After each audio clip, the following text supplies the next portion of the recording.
here in Pleasantville tonight, welcome to address us, the Member of Parliament for Diego Martin West, the political leader of the People's National Movement, and the Prime Minister of the Republic of Trinidad and Tobago, Dr.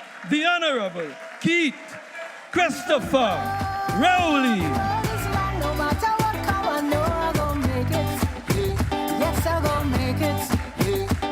Even though the road is long, no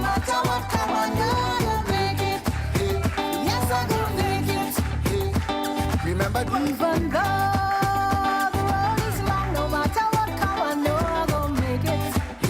Yes, I'm gonna make it. Even though the road is long, no matter what come, I know I'm gonna make it. Yes, I'm gonna make it. Remember the days of toting water, anytime that you have to bid. Or when people pass and they see you, oh my Lord, used to feel that shame. Wondering if this lasts forever. I've come down to San Fernando. Tonight is only tempo. Ladies and gentlemen of San Fernando, party chairman, my cabinet colleagues, party officers, mayors, particularly the mayor of San Fernando and his team of councillors and all the men, visiting officers of the party, members of the community of Pleasantville, San Fernando West, San Fernando East,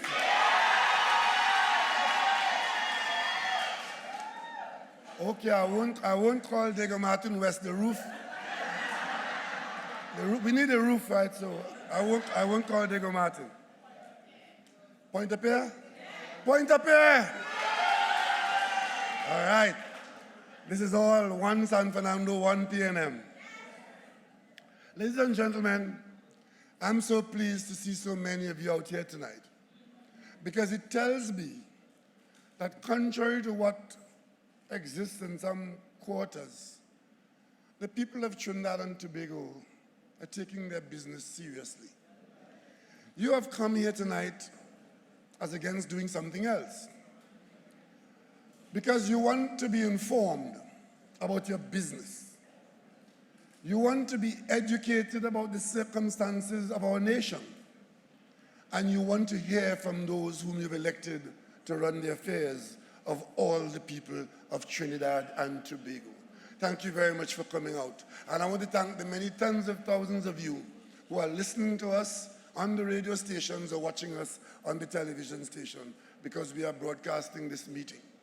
As we talk to you in this room, we talk to the entire nation and by say the world, because we are being streamed as well. Ladies and gentlemen, when you come to a PNM meeting, we want you to go home a bit better informed, better educated than when you came out tonight. And I'm sure after my two colleagues would have spoken to you tonight, you would be better informed than when you left home tonight. Because a PNM meeting is about education and useful information.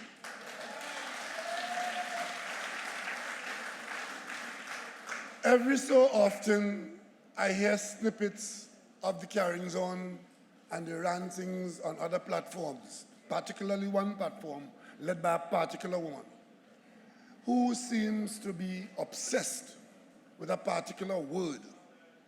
And the word is Faris, Faris, Faris.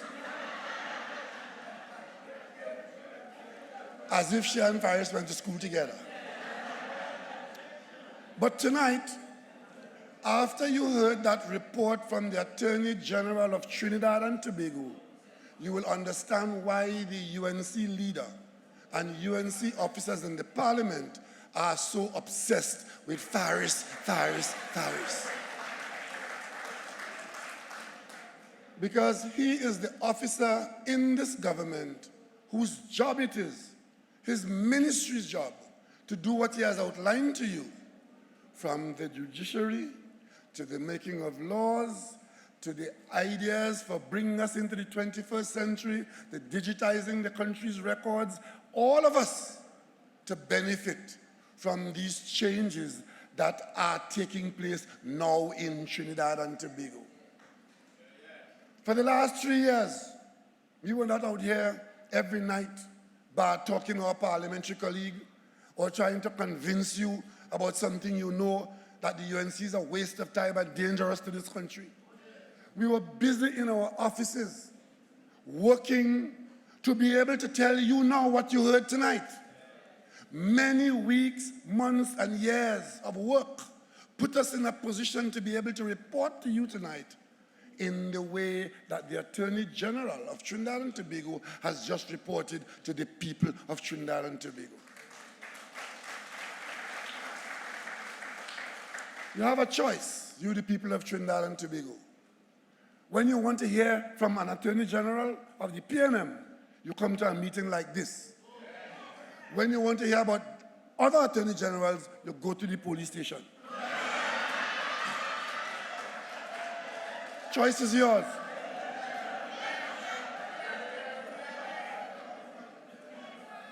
And for those of you who really have a 9-day memory, the Minister of Planning and Development told you tonight what you lived through under those who are telling you now that they are the savior of Trinidad and Tobago and they can't wait for election. They can call the election now. Well, I'll tell you first thing tonight, the election will be called when it is due.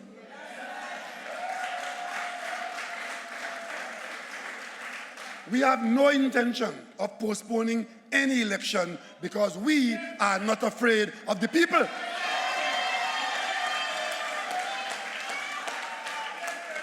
The one thing that we are afraid of is that you would forget your past so that you will be tempted to repeat it. That's what we're afraid of. And that is why, regardless of what they say about don't blame the last government, they have a mantra.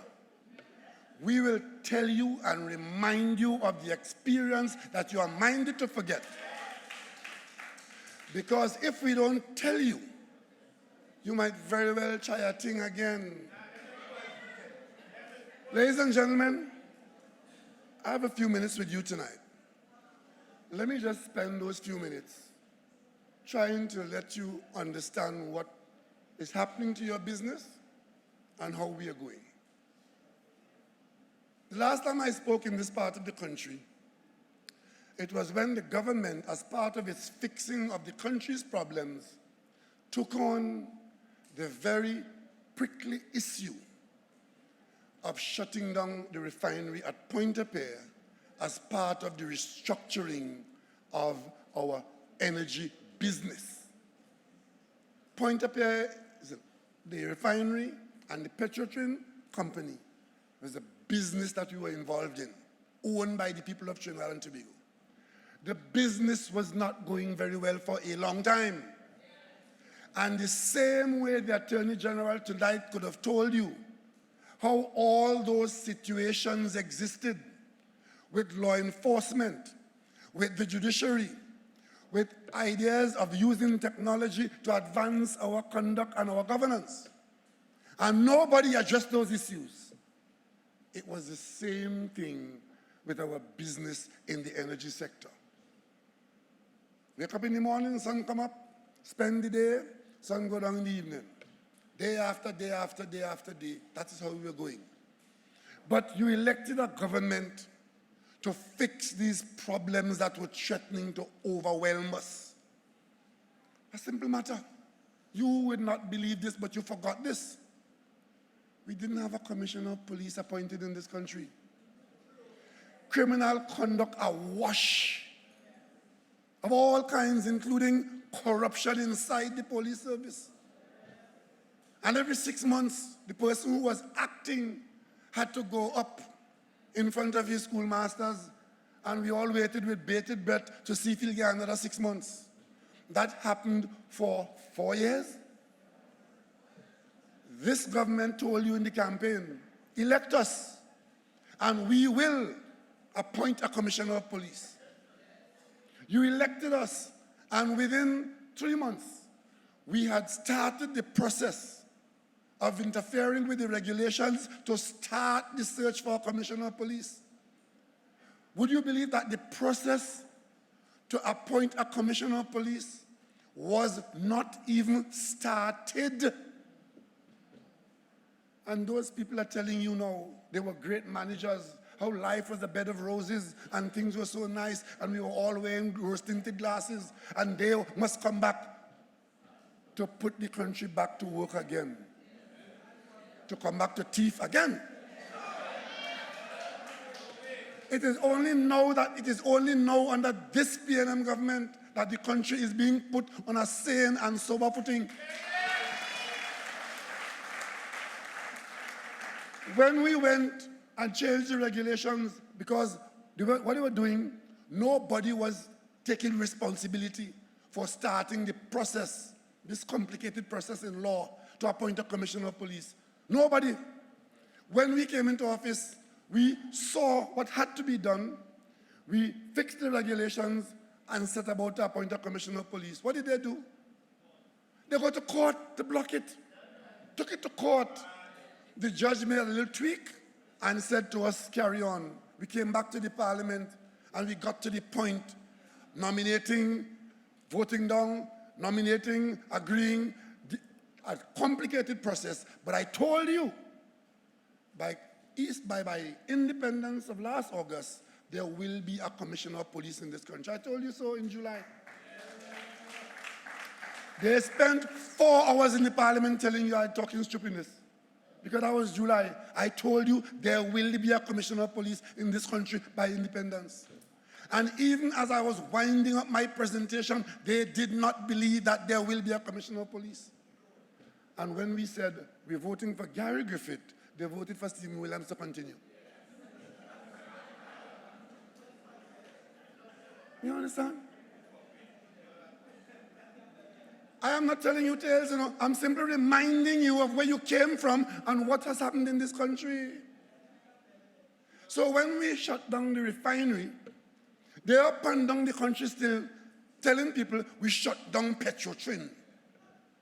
Ladies and gentlemen, if you stump your toe, you didn't bite your finger. We shut the refinery down, and for good reason. We had gone from being an oil-producing business, refining a large amount of oil that we produced, to a business of mainly importing oil, refining it, and losing up to $7 a barrel every day, and importing 100,000 of those barrels every day. Try and figure that out. If every day you were importing 100,000 barrels and you were losing $7 on every barrel, US dollars, and every day you were losing that. And when you look at the business with the best analysis, it tells you as you go down the road, the best you could hope for is to lose $2,000 million every year. And what they said to us? Leave it so. The same way they left the crime-fighting issues so. The same way they left the commissioner of police acting so. They tell us, leave the energy business so. But you didn't elect us to leave it so. You elect us to fix it, and by God we'll fix it.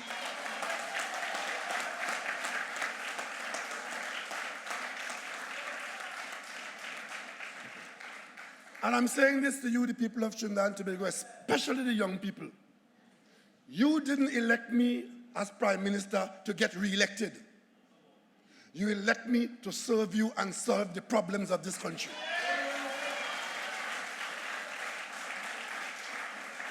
And when we have done what we have done, you will then decide if you will want us to continue to improve the conditions of this country. We will cross those bridges when we come to them. We will build those bridges during our term, and we'll cross them when we come to the end of the term. Ladies and gentlemen, we started to restructure Petrotrin. The only way you could have done it without mayhem, because if you think what happened here was bad.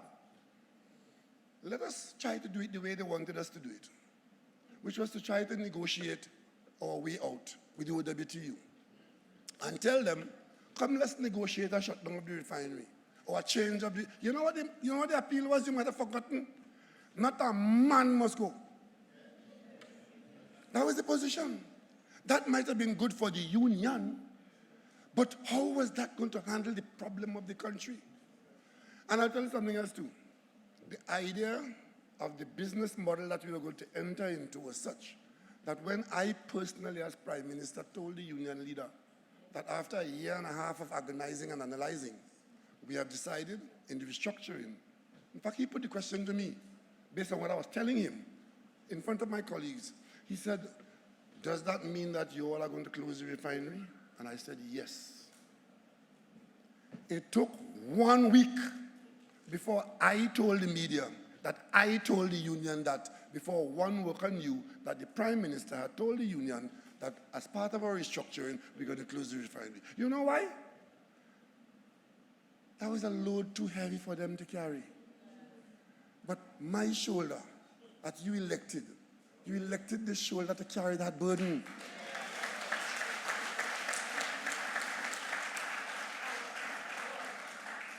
Let me give you some facts, because you know I heard all kinds of numbers being played. The company, Petrotrin, it's the workers who qualified for severance, meaning all those permanent workers and the extended casuals, right? Temporaries. The total number of workers affected was 4,626, of which 3,400 were permanent workers. 1,226 were casual or temporary workers, for a total of 4,626. We told you then that when we restart in the new arrangement, in the new business model that we're going to use, after we restructure the company, about 1,000 people will get back jobs because you need people to carry the business. About 1,000 will get back the jobs. 800 in the heritage and 200 in the Paria business, where Paria is that business that just buys and sells the fuel that you use. Today I can report to you that of that 1,000, Petrotrin itself, Heritage, has employed 147 directly. And contractors working for Heritage have employed 534 persons for a total of 681. So of the 800 that we expected them to employ, 681 are on the job. But of course, they're not all on the taxpayer payroll. Many of them are working for contractors, because whether it is taxpayer company or private company, you have to hire people. So when you do contracts, you create jobs. Jobs are not only those who work for the government. So we can account for 681 jobs. And in Paria, where there was supposed to have been 200, we can account for 129, of which 99 are contractors working for the company. So, ladies and gentlemen, the process continues. But those 4,626 persons were not tossed on the pavement and forgotten. They were not told, sorry, hard luck, go try your luck in the cane field or in the forest and picking up fallen fruits. We, you the taxpayers, in fixing your business, you paid out $2.7 billion to those 4,626 workers, many of whom have been reemployed somewhere. But of course, there are those who have not got an opportunity yet. But if you just do mathematics on that, and the average, if you divide $2,700 million between 4,626 workers. That's an average of about $500,000 per person. But of course, it's not simple as that. The higher paid people with the longer service would have got more. The lower paid people with shorter service would have got less. But the average of the pool of people that you paid for, $500,000 apiece. Ladies and gentlemen, it's difficult, it's hard. We've disrupted families and communities, but the country has done the best that we could have done, and we didn't abandon people.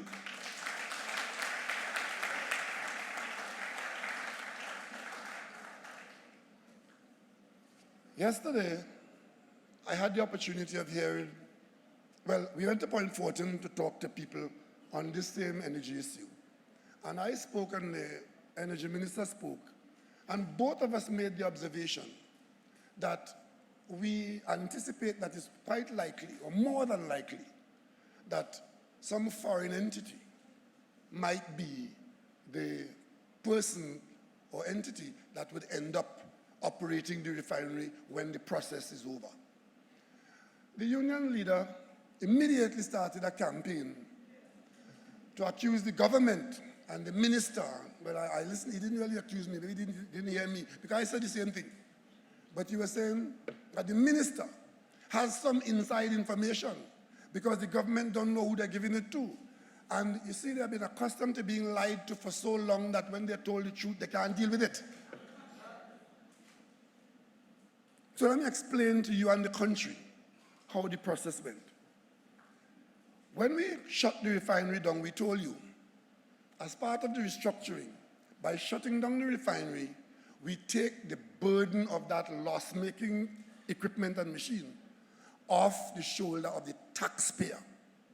But if there are people who need a machine like that, they could come talk to us, and we'll arrange terms and conditions. And who are the people who can do that?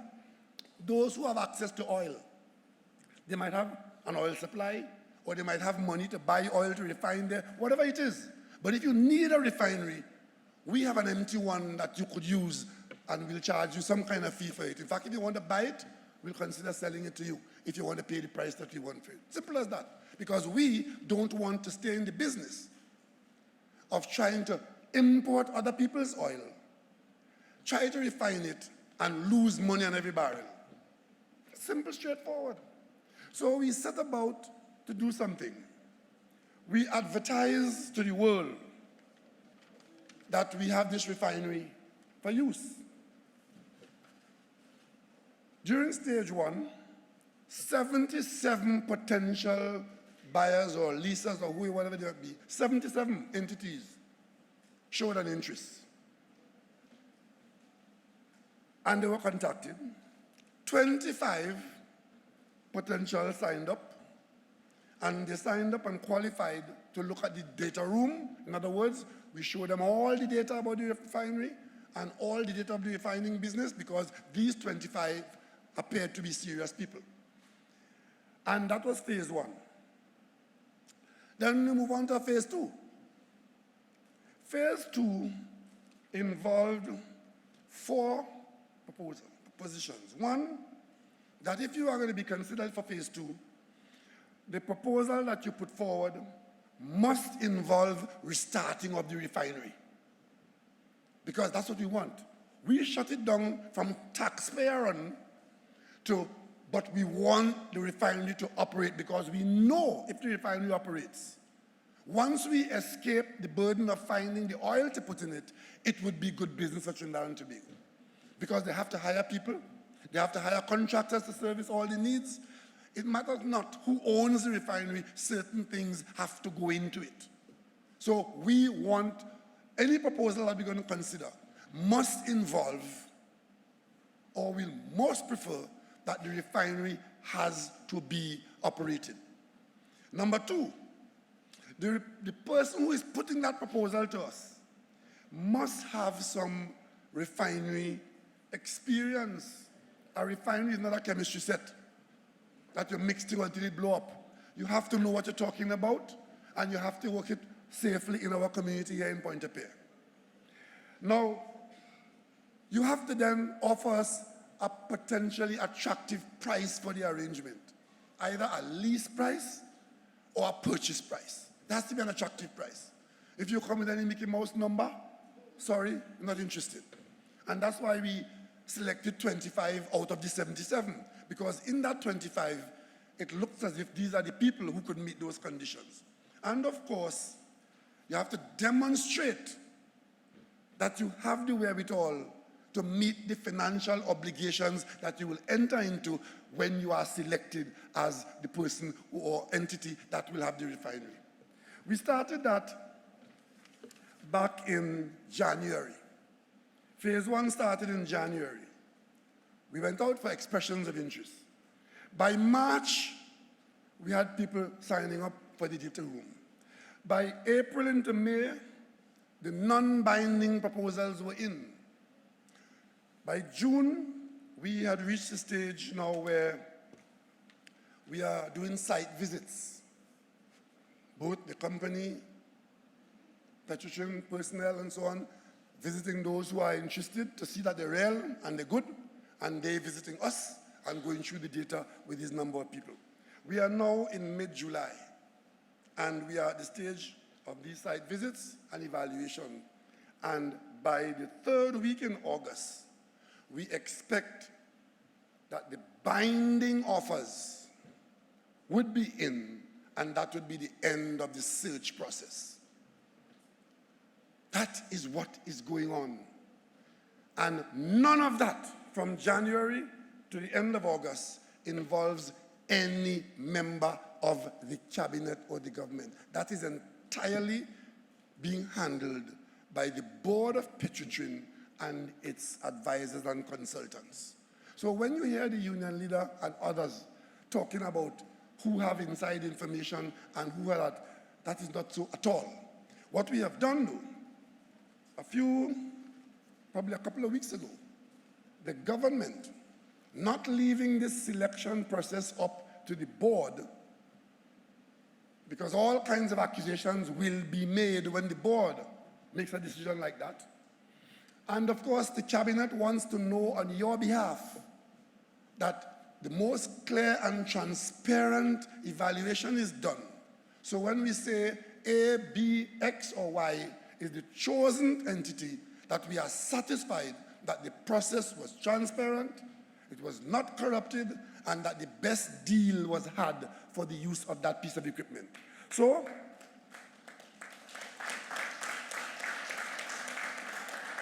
the cabinet has appointed 12 outstanding citizens from all walks of life in this country to look at this process towards the end, to ensure that we get the best outcome. And I tell you who these people are. Mr. Vishnu Danpal, Permanent Secretary in the Ministry of Finance, to chair this team of final evaluators. Mr. Wilfred Espine, who is the chairman of Petrotrin. Mr. Selwyn Lashley, who is former Permanent Secretary of the Ministry of Energy, who is now an Energy Strategic Advisor to the Minister of Energy. Mr. Anthony Chantak, Director at Petrotrin Holdings, which is the successor company, the holding company that runs Heritage and Paria, which is what really the old Petrotrin. Mr. Mike Wiley, he is the new person, the CEO who has been hired to run Heritage. Ms. Claire Gomez, Director of Petrotrin. Ms. Sandra Fraser, Deputy Permanent Secretary of the Ministry of Energy. Mr. Sahid Hussain, Chairman of NP. Mr. Ian Welsh, Chemical Engineer, recently retired at Nutrien. Mr. Dale MacLeod, Outstanding Insurance Executive in the private sector. Mr. Gregory Maguire, Economist, UWI. Mr. Joseph Remy, well-known, outstanding trade unionist. Mr. Terence Barrett, private sector attorney at law from the private sector. I think he's chairman of Angostura. And there may be one or two other persons who we might add to this.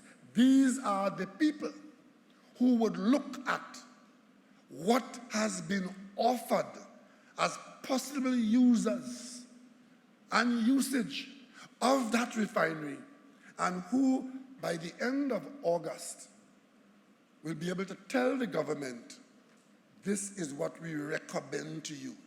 At that stage, the cabinet will then use the cabinet's authority to accept or reject the proposal as recommended, and we hope that we'll be in a position to receive a good recommendation from one of those 77 that whittle down to 25, that might come down to 5 or 10, and then they say the best proposal for the taxpayer is this. And then the cabinet will accept that, and then we move on towards having that refinery restarted and operated, and the country will go back into the refining business, but the taxpayer will not be in the refining business. That is called restructuring.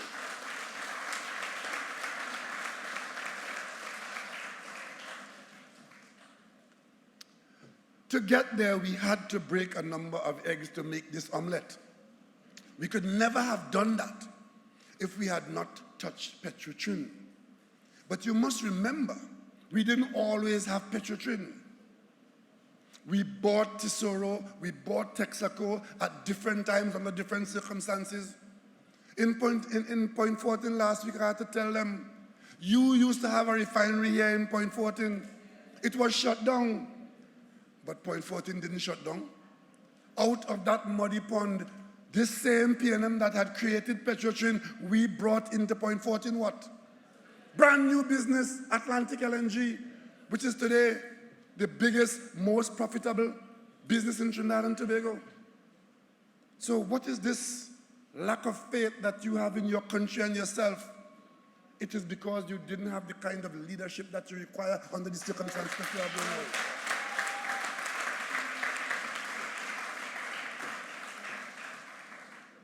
And we didn't do that because we wanted to deal with any particular individual. Had we not done that, and as we told you at the time when we did it, if we did not take this restructuring step, the financial situation of Petrotrin was threatening the entire country's financial situation. Because for Petrotrin to have continued up to the point where we did the restructuring, it was living on borrowed money and on borrowed time. And the only reason why Petrotrin got so far in what they were doing is because it belonged to the taxpayer. And the taxpayer was carrying the burden of debt and underwriting the company's debt. So when it got to the point where this August here, and by August I mean August right there. We are in mid-July now. This August coming up in a few days, you, the taxpayers, the owners of Petrotrin, you had a check to write for $850 million US. Money that was spent before on all kinds of things. But my fault, your fault, Malcolm Jones' fault, the bottom line is, I came in as Prime Minister and met that. And it fell to this government to fix it.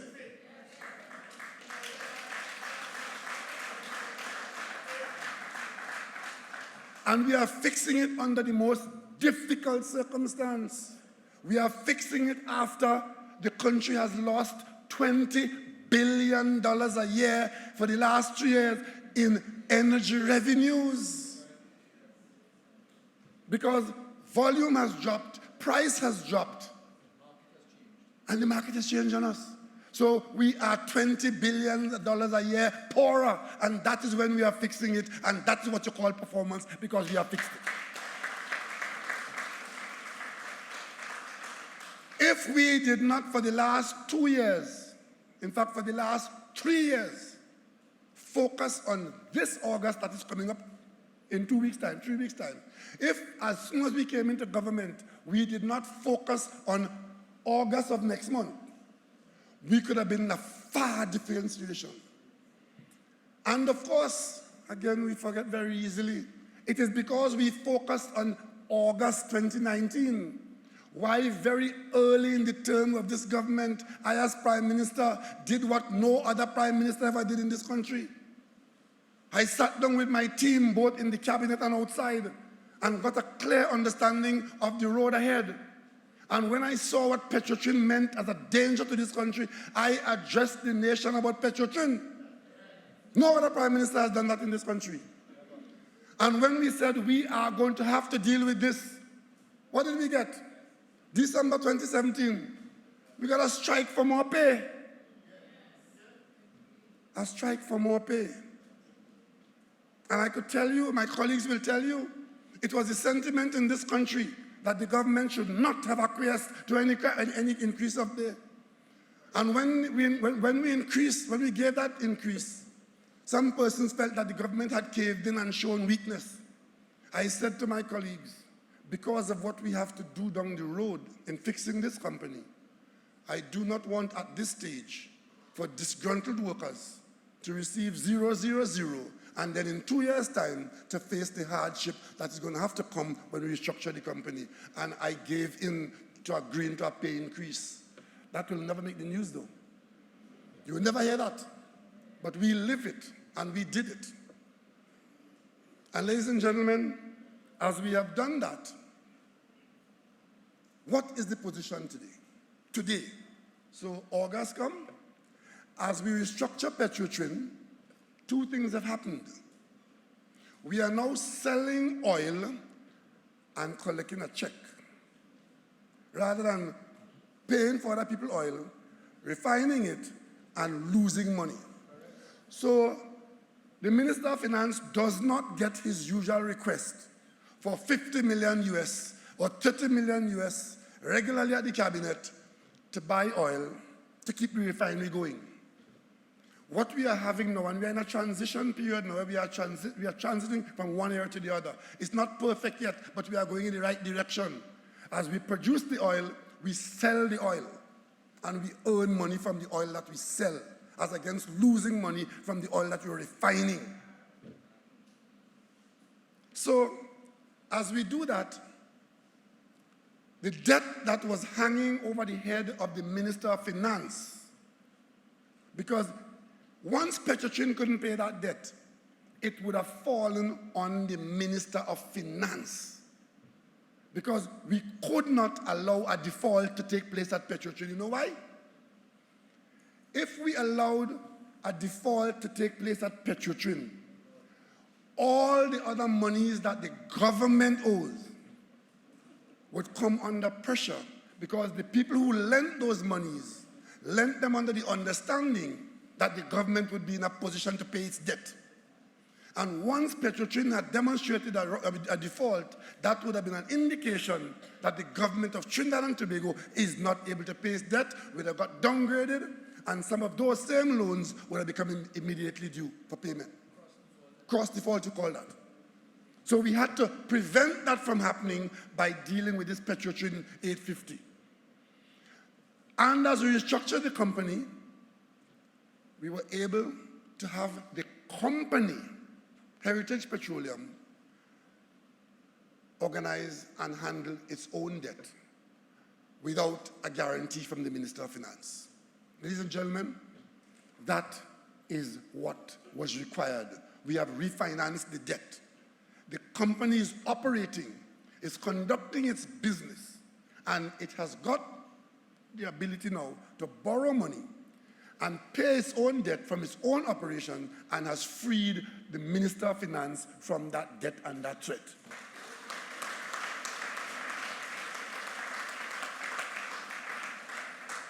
And as we continue now to produce more oil, because that is what we have to do, because we're not in the refining business, we are going deeper into the oil production business, produce more oil. Well, our oil fields have been producing for a long time, and as you know, it's a depleting asset, so the more you produce, the less you have coming. We are down now to producing about 40,000 barrels, 30,000 barrels. We need to produce and increase that. And the more we produce and increase that, the better will be our position as a company and as a people, and the Minister of Finance will then be getting some good returns from the restructured company, because we're into oil production. This oil company that you own, that had that debt over your head, it was working fine for 5,000 people, but it was threatening the other 1.3 million people. So don't be surprised when the people who were directly involved, and this is normal, it's human, we understand, we empathize with it, the people who were directly involved, this would have come to them as a shock because one, nobody prepared them for it, and two, they are the ones in the kitchen, they're feeling the heat. So we understand when they make negative comments and take negative positions, we empathize with them. Some people can cope because some people are strong, some people are not as strong and would see a darkness in front of them. We have to make sure that we chart a course that gives them a chance to survive, and we're doing that. So when we do that, and the company is an oil company that wasn't drilling for any oil. What the company was doing was living on the production of the existing wells. But anybody who knows anything about the oil industry would know that you have to be drilling for oil all the time.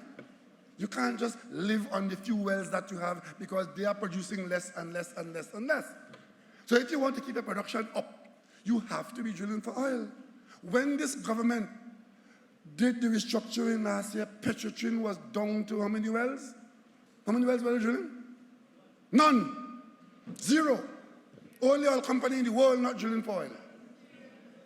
Since we have done what we have done, we now have 14 rigs working, and by end of next week, we'll have 4 more, so we'll have 18 rigs working. Off the bat, that is 400 jobs engaged on rigs to drill for oil. You will never read that from those who want to tell you that the country is going to hell in a handbasket. That is what is going to fix this country's problems, and this government demonstrates that to you now. Because every rig they put out there requires skilled workers, experienced workers, people in real jobs, earning real money because the oil would be sold.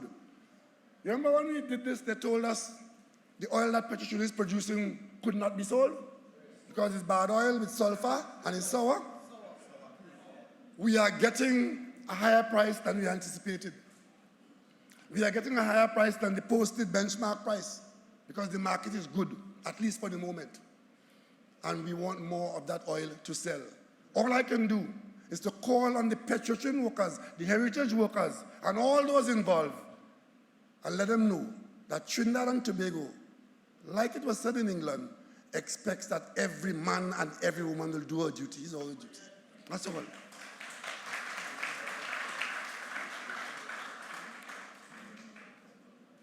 We have had today Standard & Poor's report, which is the external assessing agency which looks at us and would say how we're doing.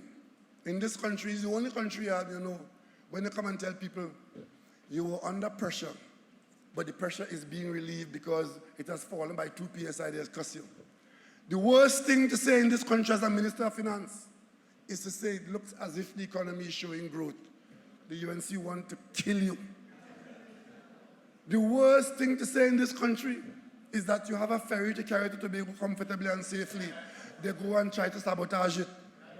The worst thing to say in this country is that we are protecting our borders by buying vessels that you didn't buy.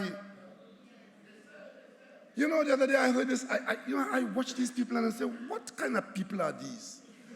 Protect the border, shut the border, protect the border. They're not securing our borders. You forget it's Kamla Prasad Bisesa. When we had money, we knew we had to secure the borders. A border is not a neighbor fence where you take 2 pieces of galvanized and bar it off, or take a piece of chain link wire. Our border is hundreds of miles of sea space. That is where the illicit activity is coming to us, man, woman, and equipment. to protect that border when we had money. The largest year of earning in the history of this country was in 2008. The Prime Minister was Patrick Augustus Mervyn Manning. And he knew that we had to protect the border. So he and his government took steps to order vessels to protect the border, because you don't buy vessels on a shelf anywhere. We ordered 2 OPVs, offshore patrol vessels. It was 3, but 2 of them were finished. We paid for them. One was ready to sail to Trinidad and Tobago because it has finished its trials. The other one was doing its trials. And during the trials, and that's why they call it trials, during the trials, the automatic gun misfired. The gun is supplied by a gun manufacturer, not the shipbuilder. The shipbuilder builds the ship, they choose a gun, and they buy it, and they put it on the ship. The manufacturer had to come now and fix the gun to synchronize it so it can fire properly.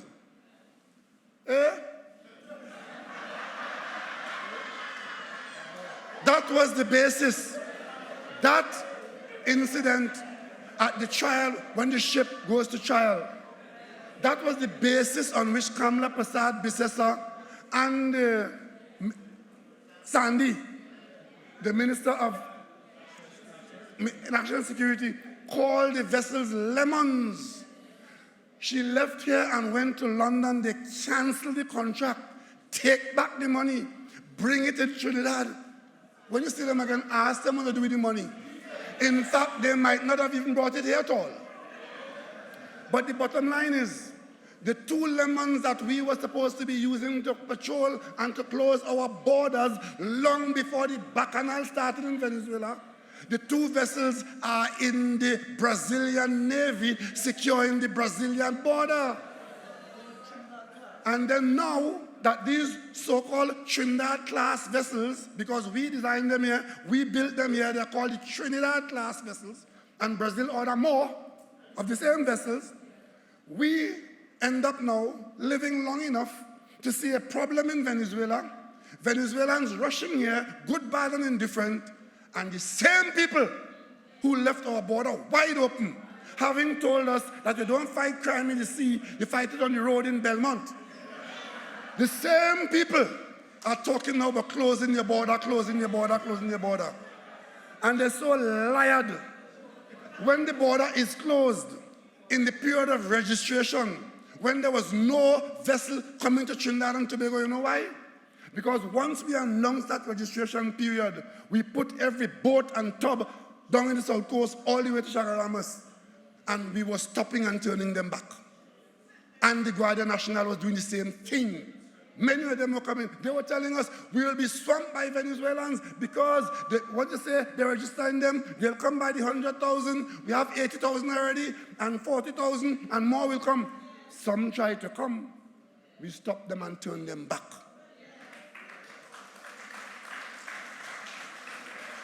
And that action is nothing unusual, in case you all don't know. I was in England a few weeks ago. In England, good weather. The English Channel was calm. Migrants trying to come from France to England. The Royal Navy out there and turned back every one of them. But in Trinidad and Tobago, you have international agencies telling us we must let them come and become refugees in Trinidad and Tobago. No, sir, no, ma'am.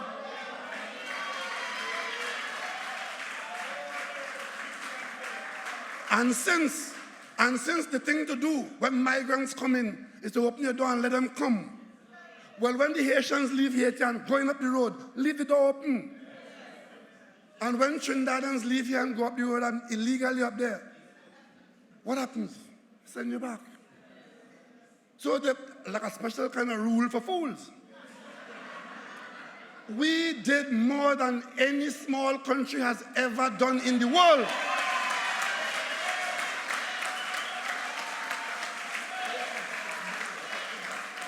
And we did that because we are a caring and empathetic people.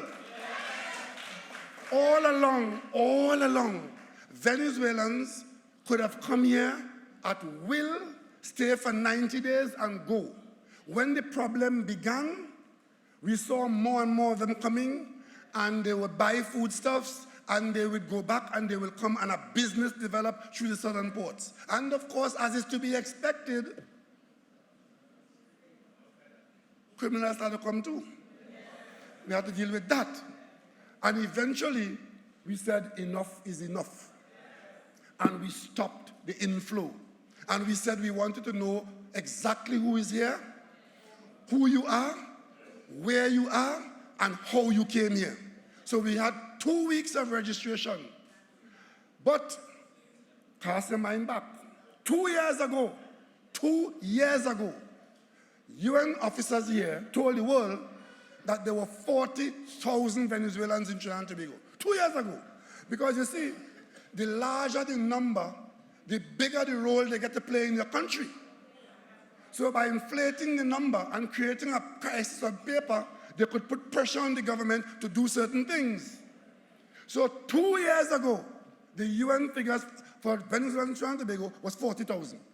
But those of us who run the country, we have a National Security Department and a National Security Council. We know the number of Venezuelans in the country has increased, but we know it wasn't 40,000. When we announced and started the registration process, we asked the UN officially, what is your official registration number? How many? 12,000. That was the figure. 12,000 man, woman, and child. So we started to register. And remember, in the parliament, if you go to the parliament, you'll see a number of speeches by UNC opposition about how much 40,000, 60,000, 80,000, 100,000 in there. When we registered and we said we'll cater for 2 weeks of registration, they said, no, you can't register them in 2 weeks. One of them said, do it like general election for a month. 2 weeks, we catered for a period of 2 weeks to cover what we think was the estimate. On the Friday night, at the end of 2 weeks, I could tell you now, ladies and gentlemen, every Venezuelan who wanted to be registered in this country could have been registered. The line ended. So you know what? 15,000 and a bit. I think it's 15,200. You know what the story is now? That is an inadequate registration.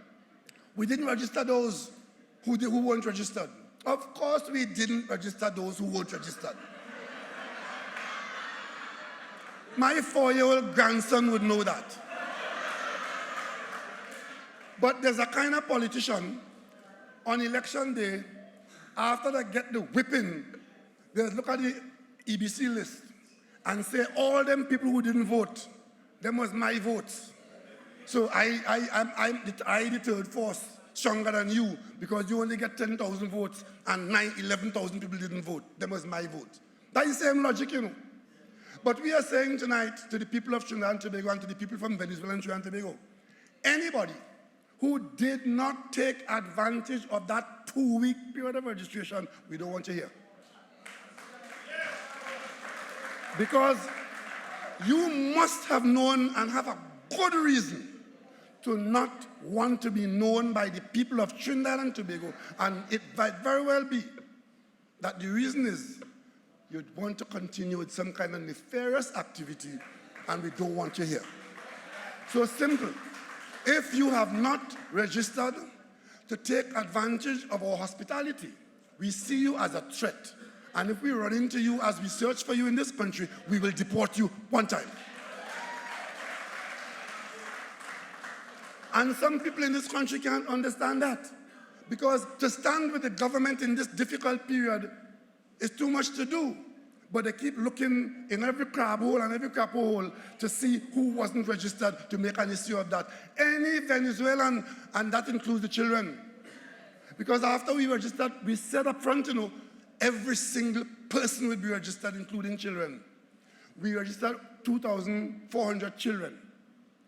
You know the still running story that we failed in registration because no children were registered. Just say that. And they know they're lying, you know. But some of you don't know they're lying. And that lies for your benefit. We registered all the children. Families came. Mothers with their babies came. And the next question is, what will happen after a year? You're going to sleep tonight. What will happen tomorrow morning? I'm sure there's somebody who's going to sleep tonight who ain't waking up tomorrow. But of course, when you wake up tomorrow, it's another day. And you say your prayers, take a deep breath, and walk out confidently. After 6 months, we look at it again. They're required to do that. And after a year, we will see what's happening in Venezuela. And our 15,000 here, many of whom would have been gainfully employed in this country, and many of whom would have been appreciative of our hospitality, we would see this, we'll assess this situation on the 15,000, because we have put Venezuelans for the first time on visa. And you know what they're asking now? How the visa system going to work? Would you believe that Trinidadians who live in visa line, making that an issue? We could give courses on visa.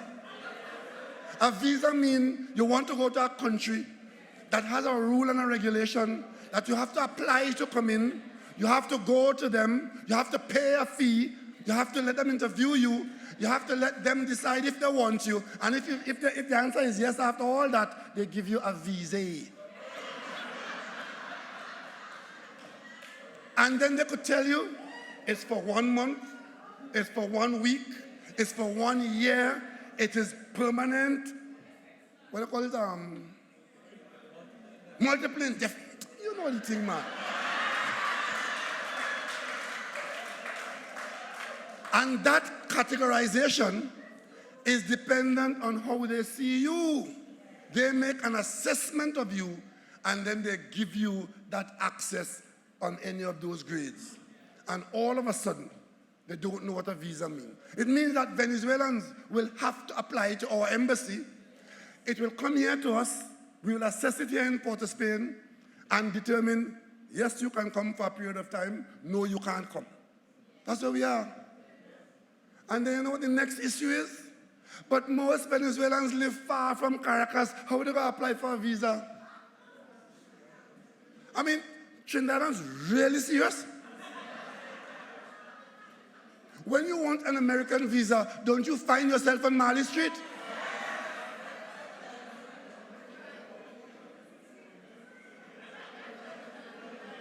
But all that stupid talk is to carry stupid talk to make it look as though the government don't know what the government doing. Because you know, when the problem got to fever pitch in Venezuela, and you woke up one morning and you hear that the president of Venezuela was being asked by our powerful neighbor in the North, the United States, to leave office because they don't like what's happening in Venezuela. And of course, you heard that there were troops on the border from Colombia, and you heard the Europeans saying that they give Maduro 8 days to leave or else. And then you hear the UNC opposition telling the government, we must acknowledge President Guaido. But it's a good thing that those jokers were not in office, you know, because they would have embarrassed this country no end, you know. There's one particular one on radio every day. After I take a drink, come and sit down there. He's an expert in foreign affairs. Man, what he didn't say about me and CARICOM, he forgot. Because they are all not even armchair experts. Some of them drunk and I don't want to back them is expert too, right? But you would have heard the consistent attacks on the government and the CARICOM, because as soon as that policy of regime change was made known to us, Trinidad and Tobago went to CARICOM and assumed, as we always do under this government, our leadership position, that this is not something that we could support. We are very friendly with the United States. We have business, we have family. It's our favorite place to go, but this is not workable, and that attempt at regime change is not our politics, is not our principle. We left here as a CARICOM team. CARICOM stood on its non-interference, non-intervention policies. And we said that while the government of Venezuela is the recognized government at the United Nations, we will go to the United Nations Secretary General and tell him what CARICOM's position is and to ask the United Nations to pay attention to what's happening next door to us in Trinidad and Tobago and in the CARICOM. When we did that, we were ridiculed. When we got there, Mexico came along with us. Uruguay came along with us. And of course, one or two others who are permanently opposed to the United States. But in this matter, in our region, it was only Cuba, Nicaragua, Mexico, and Uruguay. We in CARICOM were invited to Uruguay because Uruguay took the lead in South America outside of something called the Lima Group. Minister Moses will tell you, from the time they formed that Lima Group, Trinidad and Tobago took the position that we are not joining it because this can be up to no good. Lima Group, all of them decided to use force to chase out the Venezuelan president. We're not part of the Lima Group, so we're not liming. Invitation come to the president's house in Mar-a-Lago. Oh, Trinidad and Tobago has lost its place. We have been embarrassed, we have been humiliated because we weren't invited to Mar-a-Lago. Yeah? Well, let me tell you what has been happening since. The 8 days have passed, long past since February, and the Europeans have made a fool of themselves. All of them come out and give Maduro 8 days to leave oils. And we simply ask, we little ones say, oils what? They now put in place what they call a contact group, international contact group, to speak for the Europeans and to be their policy diplomatic arrangement. They came to Uruguay when the meeting was taking place in Uruguay between Uruguay, Mexico, and CARICOM. The Europeans came to Uruguay and virtually agreed with us that this thing has to be settled by Venezuelans and it requires dialogue and not force.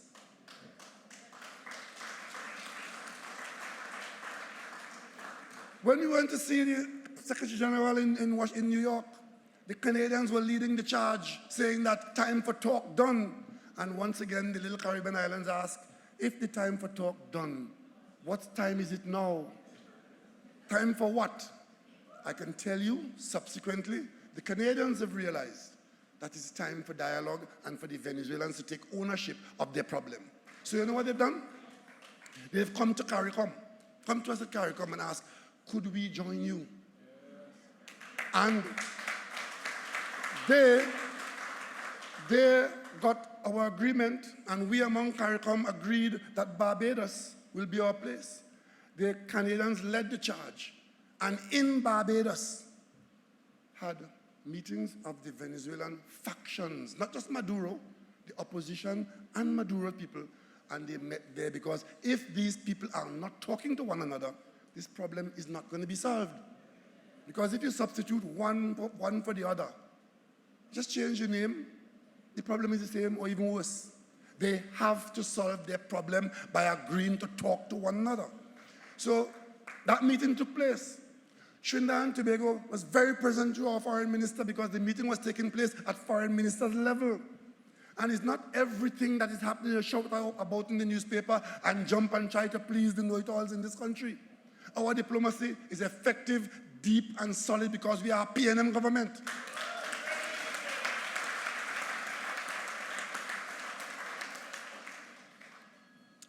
Even as they were ridiculing us for not dismissing the acknowledgement of the government of Venezuela, at the United Nations, the Secretary General told us, as we expected, that the government he acknowledges at the UN is the government of Maduro because it has not been removed and he has no duty and he has no authority to acknowledge anybody else. But here in Trinidad and Tobago, you had the opposition, led by a woman who don't even know when morning come and noon evening finish, right? Telling us, leading people and misleading people that what this country must do is to acknowledge President Guaido. Next thing we know, you see what happened in Venezuela? People calling for military intervention into their country from external forces. And they want Trinidad and Tobago to support that. They're asking us to support that you could stay in your country and call on your military to mutiny. We said, no, that's not the way. We don't support that. we support you, come talk to the other faction, and you all work out an agenda and a timetable. CARICOM stood firm on that in the face of that ridicule. And then Norway came in, and Norway offered itself, with its record of success in this business, offering itself as a place to meet and a country to facilitate dialogue between the various factions in Venezuela. They met, they talked. They had to agree on an agenda. These things take time because the egg has already been cracked. But you will take time to get to a point where they will have agreement. We are confident that once people are talking, they are in a far better position than when they are fighting. So very soon, another meeting is to take place in Barbados with the Norwegians involved now. So do you see what has happened? The original position of principle at CARICOM is now the position of the wider world. CARICOM has led the world. When the Lima group started out with this regime change immediatamente, all of them gave the impression that they had the wherewithal to change the government by force in Venezuela. Today they are all saying, bar one or two of them, yes, we want to change it. Yes, we want changes. Yes, we want intervention of some kind, humanitarian or otherwise, but no military intervention. That's what they say now. All of them in Europe, every single one now, not 8 days to go, no military intervention.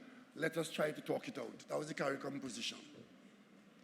And then we have imps in Trinidad and Tobago saying, we have no foreign policy. What we have is no drunken policy. Sane and sober. Sane and sober. That's what we are. Your business is in good hands. Your children's future is in good hands.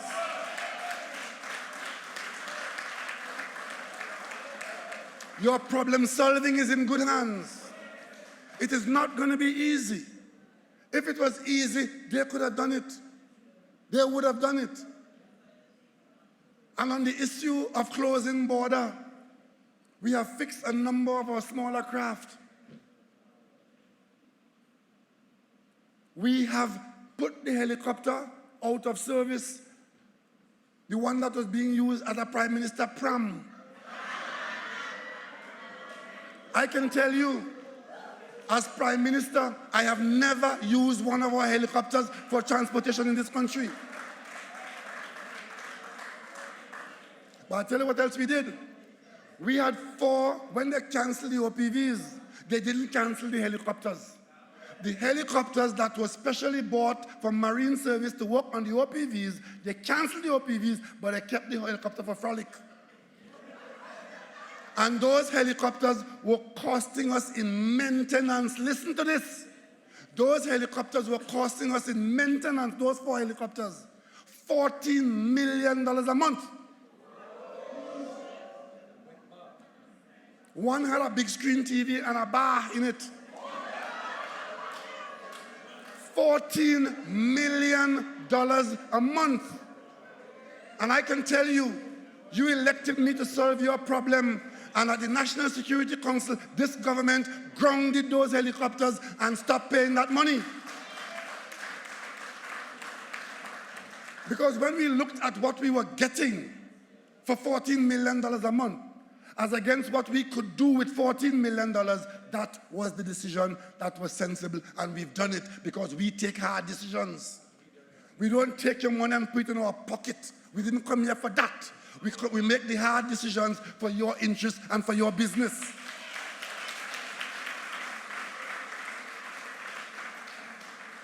And anytime a government is not prepared to take hard decisions in the people's interest, that is a government you have no use for.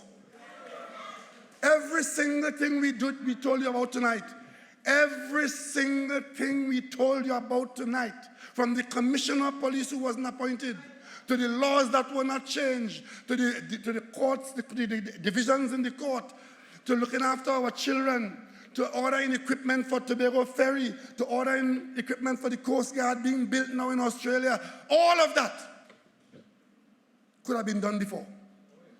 It wasn't done. Even when we had $20 billion more per year. And the reason why it wasn't done is because there was no PNM government in office last 5 years.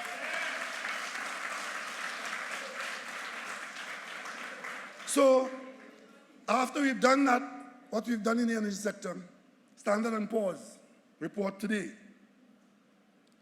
Trinidad and Tobago in difficult times. Remember we were on the brink of collapse?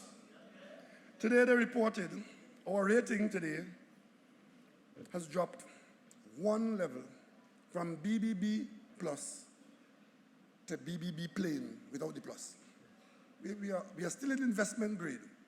We still have serious difficulties, but they've upgraded us, our outlook, from negative to stable.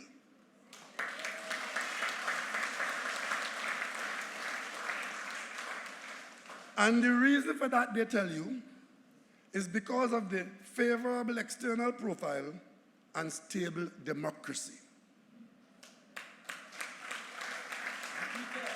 They also say it reflects on the country's solid level of government financial assets and good fiscal and external performance.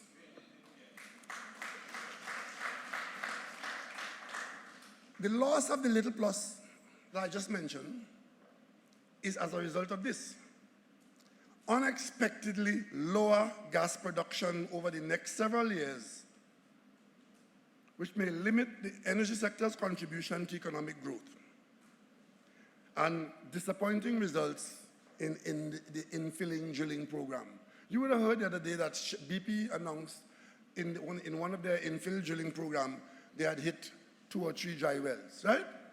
That was taken into account for the country because these are the things of the country. It was BP's well, but when they look at the country, BP announcing that 3 of those wells were dry, they say, hold it. What's happening there? And of course, they are projecting a reduction in gas production. This government is not on that wavelength at all. You would have heard all our speeches made in recent times. And you would have seen me travel for 10 days last month to Shell, to BP, to EOG, and to BHP. And you would have seen me last year go to BHP in Australia. It is to make sure that this prediction of reduction in gas production in the years ahead does not come to pass. They also say that they look at the fallen oil production. But I just told you, we've gone from drilling 0 well to drilling 16 or 18 wells. So that prediction would not come to pass. And of course, they said, since taking office in late 2015, the government has gradually adjusted its policies to the less favorable economy. That's what we've done. With $20 billion less in the kitty, the national budget at $60 billion, we had to bring it down by just over $10 billion. The last 2 budgets we had were $50 billion. The government had to do that. So we are not the government of, I go give you this, I go give you that, I go give you this, I go give you that. Our assignment, unpleasant as it is to run the country on a solid, stable footing with $10 billion less. You understand the difference? You see the difference? When we had money in the country, we had a government that spends. The last $1 billion in the NGC kitty was spent on a project where the contractor got a project for $1 billion, $400 million more than the next bidder. Got 80% of the money for 40% of the work. This Attorney General, when he came into office, we seized, go to court, and hold $170 million of equipment under court order. The contractor bolted from the country and never come back to this day. And these are the people who are saying to you, election coming, put us back into office. Well, if you're drunk, you're mad, or you're crazy, you do that. You have been warned by them. You've seen them. You've heard them. You've felt them. You've smelled them. You don't want no part of them. What you want is the PNM. You want the PNM because the PNM stands for Trinidad and Tobago. And those of us in this red, with this baliza on our chest, we represent Trinidad and Tobago. Every citizen, every corner, from Charlottesville to Carnage, from Sejos to Diego Martin. And that is why we say, great is the PNM, great is the PNM, great is the PNM, and Trinidad and Tobago shall prevail.